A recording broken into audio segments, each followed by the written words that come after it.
नमस्कार, मैं हूं आपके साथ रोहित। उत्तर प्रदेश के मुखिया योगी आदित्यनाथ को हाल फिलहाल में कई बार धमकियां मिली, कई बार व्हाट्सएप कॉल के जरिए, कई बार किसी चिट्ठी के जरिए उन्हें धमकी दी गई और उन्हें जान से मारने की जब धमकियां मिली तो इसकी जांच भी लगातार यूपी पुलिस ने की है और तमाम आरोपियों को पकड़ा भी है। और अब इसी बीच सीएम योगी आदित्यनाथ की एक जनसभा में एक बड़ा हादसा हो गया। दरअसल सीएम योगी आदित्यनाथ जब मंच पर मौजूद थे और उन्होंने जैसे ही अपना भाषण खत्म किया उसके बाद ही ये बड़ा हादसा उनकी जनसभा में हो गया।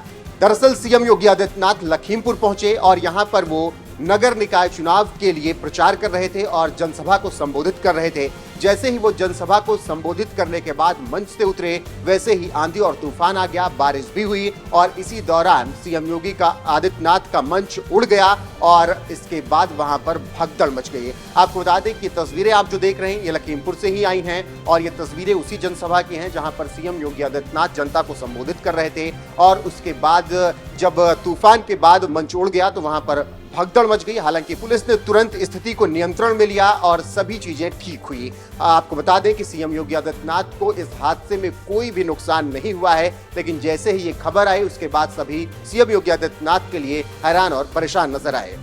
जानकारी देते चले कि नगर निकाय चुनाव में प्रचार के लिए मुख्यमंत्री योगी आदित्यनाथ तमाम सीटों पर पहुंच रहे हैं। इसी कड़ी में वो लखीमपुर पहुंचे और शहर के जीआईसी ग्राउंड में उन्होंने जनसभा को संबोधित किया और भाजपा प्रत्याशियों के समर्थन में जनता से वोट करने की अपील की। सीएम योगी आदित्यनाथ ने भारत माता की जय का नारा लगाकर अपने संबोधन की शुरुआत की और उन्होंने कहा कि विधानसभा चुनाव में लखीमपुर की जनता ने डबल इंजन की सरकार पर विश्वास किया था। अब नगर निकाय चुनाव में भी इसी तरीके से जनता बीजेपी पर विश्वास करे और प्रत्याशियों को जीत दिलाए। फिलहाल सुनिए सीएम योगी आदित्यनाथ ने हादसे से पहले मन से क्या कुछ कहा और किस तरीके से बीजेपी प्रत्याशियों के लिए वोट मांगा और बताया कि उत्तर प्रदेश विकास के रास्ते पर बढ़ते हुए अब प्रगति कर रहा है।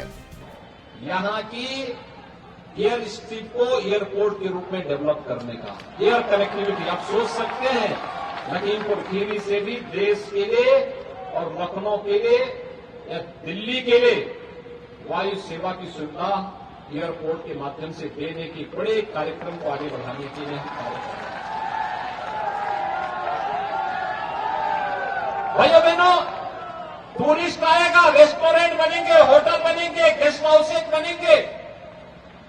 कोई होटल बनाएगा, कोई होटल में काम करेगा, कोई गाइड का काम करेगा, कोई रेस्टोरेंट का काम करेगा। यहां के अन्नदाता किसानों के द्वारा उत्पन्न की गई जो फसल है वो यहीं पर उसका अच्छा दाम मिलेगा। और भाइयों बहनों, एक तरफ ये टूरिज्म देश और दुनिया को आकर्षित करेगा और दूसरी ओर जब छोटी काशी के रूप में विख्यात गोला गोकर्णनाथ धाम का कॉरिडोर का निर्माण कार्य पूरा होगा, भाइयों बहनों, स्वर्गीय अरविंद गिरी जी को भी श्रद्धांजलि होगी और साथ साथ लखीमपुर खीरी के बारे में लोग और भी जानने को उत्सुक होंगे।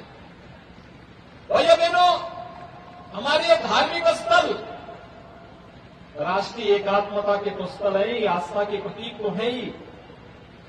यहाँ के संस्कृत विद्यालय के हमारे छात्र यहाँ पर खड़े हैं, वैदिक मंत्रोच्चार के माध्यम से लोक मंगल की, लोक कल्याण की, मानवता के कल्याण का मार्ग प्रशस्त करते हैं। लेकिन साथ साथ हजारों परिवारों का पेट भरने का कार्य भी एक तीर्थ स्थल करते हैं। कोई दुकान का काम करेगा, कोई रेस्टोरेंट का काम करेगा, कोई टैक्सी का काम करेगा, कोई गाइड का काम करेगा, किसी को फूल पत्ती बेचने का काम मिलेगा, किसी को पूजा कराने की कार्य में लोक मंगल के कार्यक्रमों के साथ आगे बढ़ने का कार्य होगा। ये सभी आगे बढ़ेंगे और यह दृष्टि और ये विजन अगर किसी ने हम सबको दिया है तो वह है